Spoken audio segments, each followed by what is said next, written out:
I'm not gonna be in my family pictures. Why? Well, let me tell you something. The second somebody asks me why I'm not in my family pictures on the social media networks, I'm going to tell them the exact reason, and let me tell you, they're gonna be flabbergasted. A couple weeks ago, my wife asked if we could have professional family photos taken.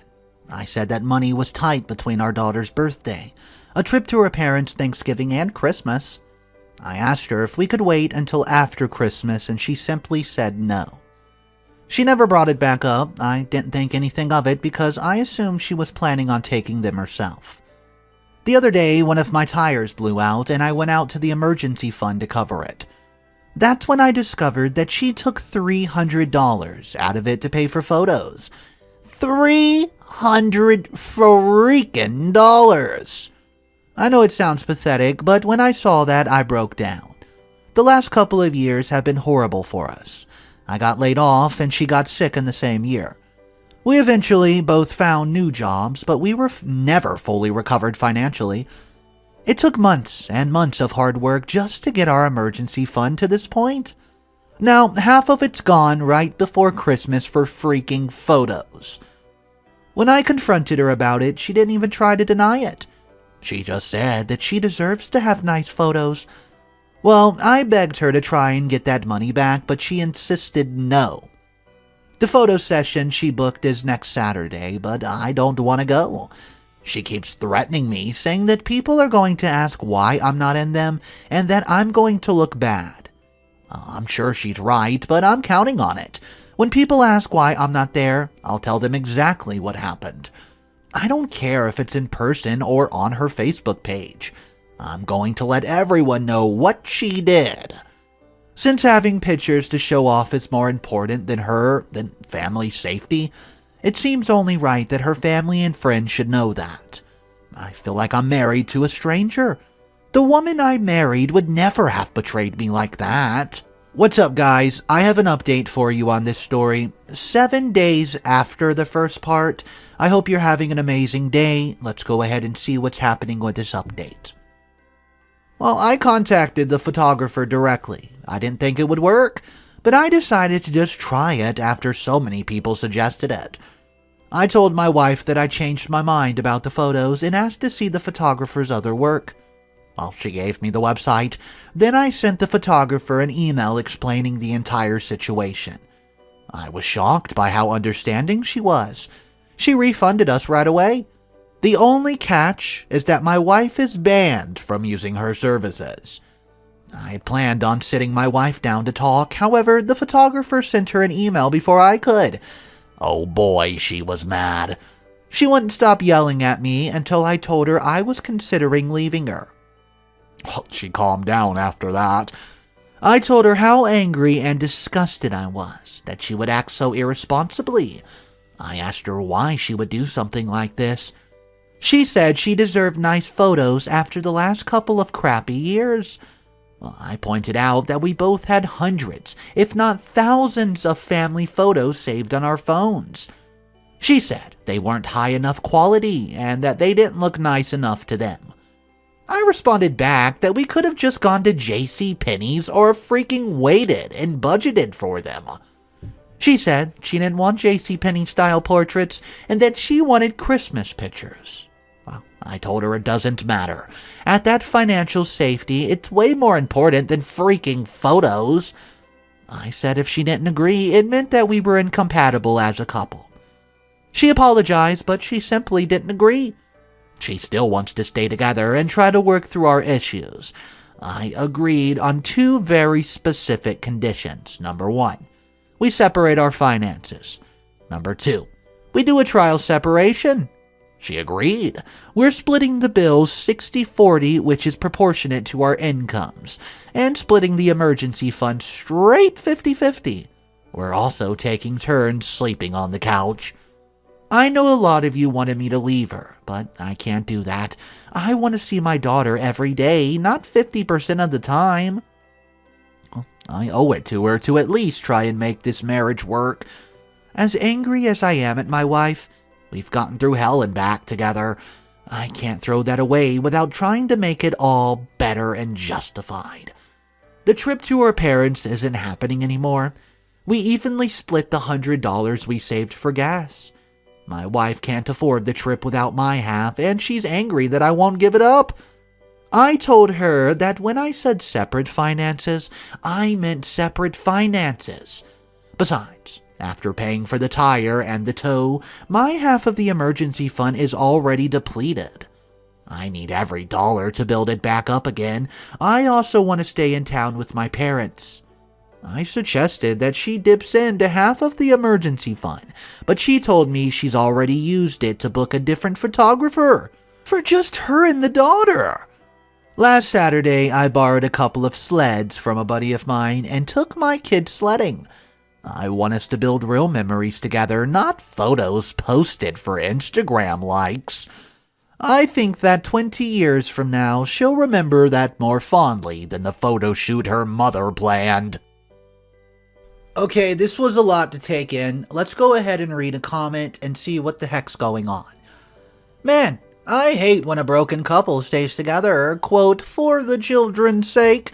Most of the time, it just creates a hostile environment for the kids. I wish my mom left my dad, way sooner. Like when I was a child, instead of when I'm 25 years old and anxiety-ridden. Comment number 2 says, can confirm. Anxiety-ridden 26-year-old here. Parents still do this. Oldest is 27, youngest is 16. Once Dad comes downstairs, we'll all just look at each other and make our way to our rooms until he leaves because it's evident that Mom and Dad are about to fight. So guys, let me know your thoughts on this story. What would you have done in this unique situation that we found ourselves in? I want to know your opinions and thoughts. Drop it down below. But that's not all for today. I have another story. Story number 2. The title for that is, Am I the a-hole for insisting my brother's girlfriend proves she's pregnant, or else I'm gonna kick her out? I'm a 20-year-old and my brother's 20. I'm female, and my brother has been on and off with his girlfriend for a couple years now. It's been the same song and dance. They're happy for a few weeks, then something small happens. They argue, it gets really nasty, and they make up and back to a loving couple. When I learned my brother got kicked out of his apartment and needed a place to stay, I offered him the extra room in my apartment, and my brother agreed to pay rent, help with bills, and pitch in with food. For 3 months now, she's been announcing she's pregnant. She alone will eat a snack box from 50 small bags of chips in a week. I tried to reason with her and get her to cut back. Not only from overeating, but she was running us low on food. She insists she and the baby are healthy and it's just cravings. Blah, blah, blah. Since last month, most of what my parents send to my house. My mom's a couponer, so she gets bulk shops and gives away what she has too much of. My brother's girlfriend's the first to get into it, and a large portion of it's gone by a few days to a week. From a 24 case of Monster, the energy drink, 8 will be gone in a week from just her. She eats a hell of a lot of food, too, most of which not pregnant women should be consuming, so much in fact. Yes, I know all pregnancies are different, but words can't explain how much she eats in one sitting of junk food. So today I had seen her drinking coffee. After her second cup, I asked her if she would be drinking so much, and she said the doctor told her it's fine. She has no need to worry. When I suggested she takes a healthier diet for the baby, she just scoffed and walked out.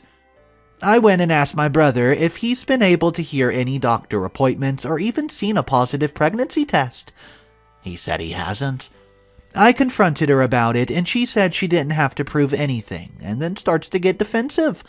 I told her she needed to show a test or some sort of proof of going to the doctor, or she needs to move out as she doesn't really need help at all. My brother starts defending her and changed his answer from not seeing any proof to seeing her pregnancy test with his own eyes. My parents got word of what I said, and my mom says I was in no place to say anything, and every woman's body's different. I wouldn't know since I've never been pregnant. Am I the a-hole? What's up, guys? So the verdict for this story was not the a-hole. However, there's an update that came out 30 days later. Let's go ahead and read what the OP had to say after the first post, and then we'll jump into the update. Quick edit before the update. I did talk to her a while ago about getting a job, as well as helping out financially, and she said she'd start. And never has. Right, so based on majority of the comments, yeah, I overstepped. But I'm going to go with my gut on this one, and give them their 30 days notice and call it a day.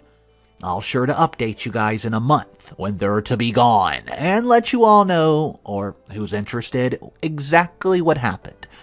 I keep repeating myself, I know, but let me add, my brother knows everything I've said. Yes, my brother still buys her tampons monthly, and I know this because he goes with me when I buy mine. No, I was not faking concern by the coffee comment. She drinks 2 cups of coffee a day, with a monster that has a crap ton of caffeine. Well, here's the update 1 month later. Okay, so I gave my brother and his girlfriend the 30-day eviction notice, and they're about to leave this Friday. But alas, of last Friday, I have my place to myself again. Basically, they fed me a bunch of lies since I gave them the 30-day notice. First, it was, "Oh, she can't get an appointment or an ultrasound because of all the COVID patients." Then brother's girlfriend shows me a sonogram picture from her phone that I later found on Google Images.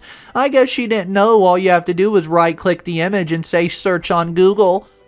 I asked why it was on her phone. She said it was emailed to her after her doctor's appointment, that apparently she couldn't get. Then my brother brought home baby clothes. Like he's trying to sell me a lie. But they weren't clothes for a newborn. It was like 9 to 12 months and 2 T's. When I asked him why none were proper clothes for newborns, he said, Oh, he can grow into them. I was told she was pregnant with a girl, by the way. I didn't bother to ask any more questions because I knew it was all lies on top of lies. Then Friday, I got home to them arguing and at each other's throats. Eventually, I called the cops because they weren't letting up. At this point, they both have come clean with the so-called truth. Brother's truth is, his girlfriend's the reason he was kicked out of his place, then she needed a place to stay because her parents kicked her out, so she forced him to let her stay in my house by faking being pregnant. He said after the first month he knew she wasn't pregnant because she got her period. But she forced him to keep up the lie so I'd let her stay. And here's girlfriend's truth. Brother invited her to stay at my place and make sure I wouldn't say no. He told her to fake a pregnancy and I'd be sympathetic. Won't go into detail, but I'm 100% certain that part she said was true. And I wouldn't question her using tampons, as he'll make up a lie for her.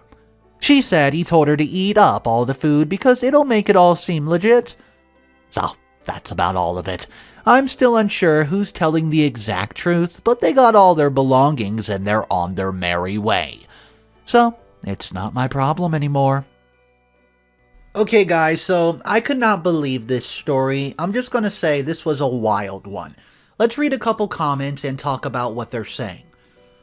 I'm not trying to fat shame anyone, but I cannot even imagine the damage eating 50 bags of chips in a week could do to one's body. And, well, have to be the normal enough occurrence that the person eating it wouldn't be either constipated for a week or crapping themselves.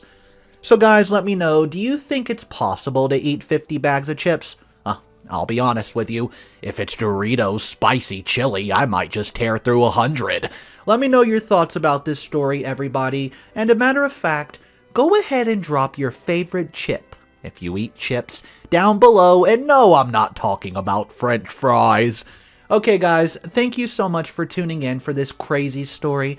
Make sure you click that subscribe button, and once again, thank you for all the support. Have an amazing day, and it's cool to be kind. Peace.